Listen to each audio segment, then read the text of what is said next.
The Mysteries of Mithras constituted an important mystery school, with the deity Mithras being worshipped in the Roman Empire from the 1st to the 4th centuries CE. The religious practices associated with Mithras are collectively referred to as the Mithraic Mysteries, and a secretive and exclusive religion was predominantly practiced by men.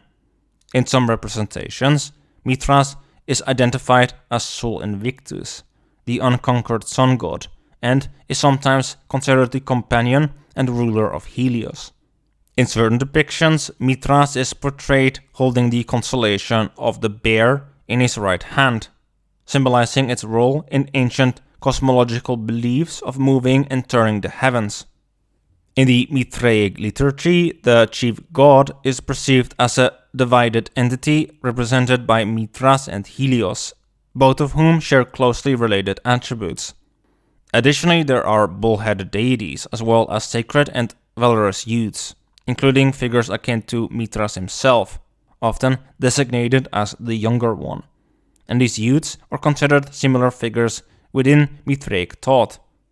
While the exact origins of the Mithraic mysteries are not entirely clear, there is a belief that the religion may have originated in Persia and later disseminated throughout the Roman Empire, possibly facilitated by soldiers and traders. And the Mithraic mysteries found particular popularity among Roman soldiers and officials, suggesting associations with values such as loyalty, discipline, and bravery within the context of the military and civic life. And these mysteries were centered around the worship of Mithras, who was a god of light, truth, and contracts. And the religion also incorporated elements of astrology, with Mithras often associated with the sun. And he was typically depicted as a young man wearing a Phrygian cap and carrying a dagger or sword. His connection to thunder, solar qualities, and cattle, next to his Phrygian cap, are then also rather fascinating. Next to the bull-faced youths that are associated with Mithras. Where the presence of bull-faced youths associated with Mithras does also suggest a connection between Mithras and the young warriors of the Chorus tradition, maybe. Next to this, he is also associated with both a dog and a snake that try to attack the bull that Mithras slays within the cave. The cave being a symbol of the mother, and for the Romans connected to the underworld, and with that, to death and rebirth. Though with Mithras, any Chorus connection is still unsure. However, it could be plausible, as the Persians, who are linked to the older Proto-Indo-Iranians, like the Phrygians, are both also connected to the Proto-Indo-Europeans. And the Mithraic mysteries involved a series of initiation rituals that were divided into 7 grades, each of which corresponded to a celestial body or planet. And the mysteries had the following grades linked to the planets. Corax, Raven or Crow, was the lowest grade linked to Mercury, where the next grade was called Nymphus, Bridegroom, linked to Venus. The third grade being called Milis, Soldier, linked to Mars, where the fourth grade was called Leo, Lion, linked to Jupiter. The fifth being Perses, Persian, symbolically connected to the Phrygian cap and the moon. With the sixth grade being Heliodromus, meaning Sunrunner, connected to the sun, where finally the last grade was called Pater, or Father, linked to Saturn. Further, one of the most characteristic and poorly understood features of the mysteries is the naked lion-headed figure with a snake wrapped around it, often found in Mithraic temples, which is known as Ahriman, which is a demonic figure in the Zoroastrian pantheon. Though what can be said there about it too is that the Devas and Asuras switched places, so the figures that we associate with, for instance, the Norse Aesir gods like Odin have become demonic figures, and vice versa, which could be one potential explanation for this. The rituals within the mysteries themselves involved a combination of symbolic actions, prayers, and teachings, and they were believed to bring spiritual transformation and enlightenment to the initiate, where one of the most distinctive features of the Mithraic mysteries was the use of underground temples or Mithraea, which were often located in caves or other natural settings, These temples were typically decorated with elaborate frescoes and sculptures depicting scenes from the Mithras myth, and they may have been used for both communal worship and individual meditation. And in every Mithraeum, the focal point was a depiction of Mithras performing the tauroctony, the act of killing a sacred bull. This symbolic act is often interpreted as representing the conquest of the ego over instinctual energies, signifying the taming and integration of one's inner primal nature. And this centerpiece typically portrays Mithras clothed in Anatolian attire and wearing a Phrygian cap, kneeling on the subdued bull. And he holds the bull by the nostrils with his left hand while stabbing it with his right hand. And during this act, Mithras gazes over his shoulder toward the figure of Sol. And surrounding this central scene, elements such as a dog and a snake reaching for the blood, a scorpion seizing the bull's genitals, and a raven either flying around or perched on the bull are commonly featured. Additionally, 1 or 3 ears of wheat would be present within the bull's tail or wound. And the bull in these depictions is often portrayed as white, with 2 torchbearers being on either side, also dressed like Mithras. Cautes with his torch pointing up, and Cautophates with his torch pointing down. And the tauroctony, the act of killing the sacred bull in Mithraic rituals, typically occurs within a cavern, where Mithras is depicted as having carried the bull into this cave after hunting it, riding it, and overpowering its strength. And the setting of the cavern is significant in the symbolic narrative of the Mithraic mysteries. In some representations, the cavern is encircled by a ring on which the 12 signs of the zodiac are often depicted. Where outside the cavern, top left, is Sol the sun with his flaming crown often driving a chariot.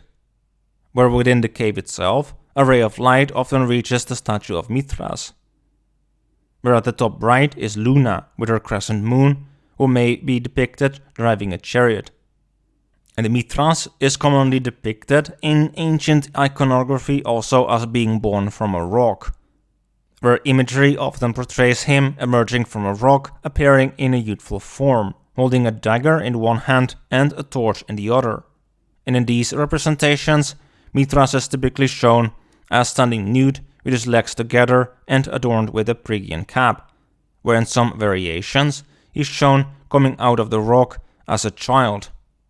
And in one holds a globe in one hand, sometimes a thunderbolt is seen as well. Next, the Mithras liturgy, also known as the Mithras Orphic hymn, is a Greek text dating back to the 3rd century CE. It is a mystical and ritualistic text that is thought to have been used by adherents of the Mithraic mystery religion. The text is divided into 3 sections, with the first section providing instructions on how to perform the ritual and prepare oneself for it. The second section contains a hymn to Mithras, which is the centerpiece of the text.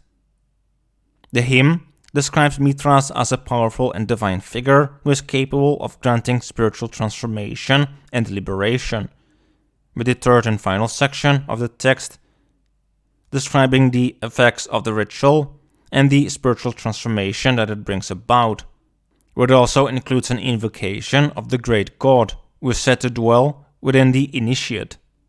And according to the scholar Merkelbach, the language used in the Mithras liturgy can be traced back to earlier pre-Socratic philosophers, although it can also be found in Plato's Timaeus. The first invocation in the liturgy involves a parallel structure using 2 Greek words meaning origin to declare the source of the personal natural birth.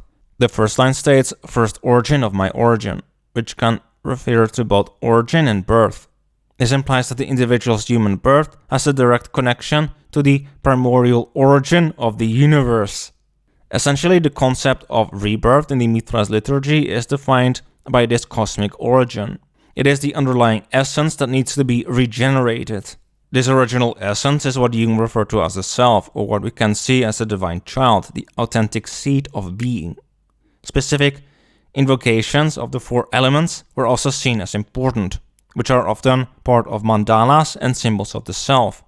And this ritual for regeneration and immortalization has significant analogies both with Empedocles and with the Orphic gold plates. An initial prayer to the four elements as immortal, personified beings, and a description of the divine elements as existing simultaneously out in the universe and inside one.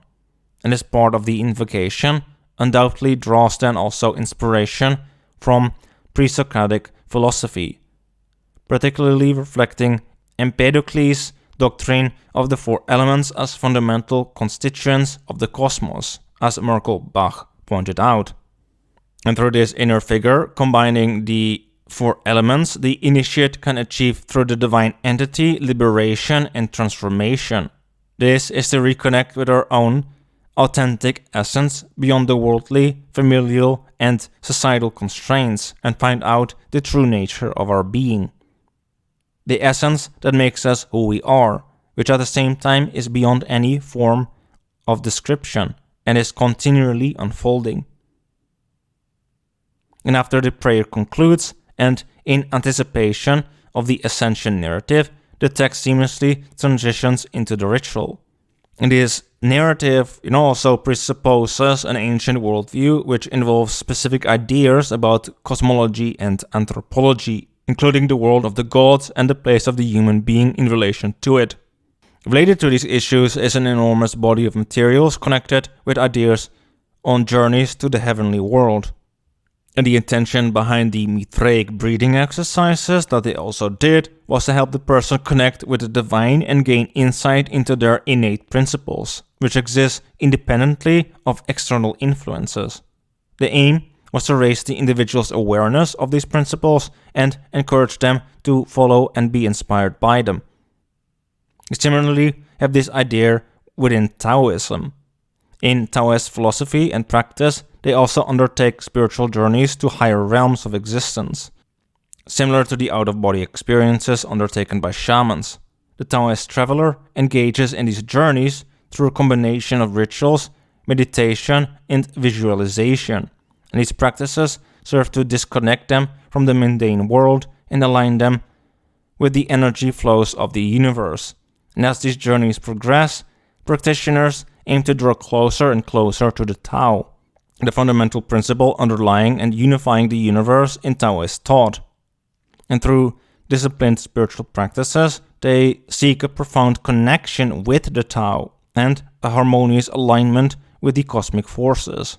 And this is to align ourselves, with the true inner nature of being that flows naturally from the source and inner flame within us and pours effortlessly forth.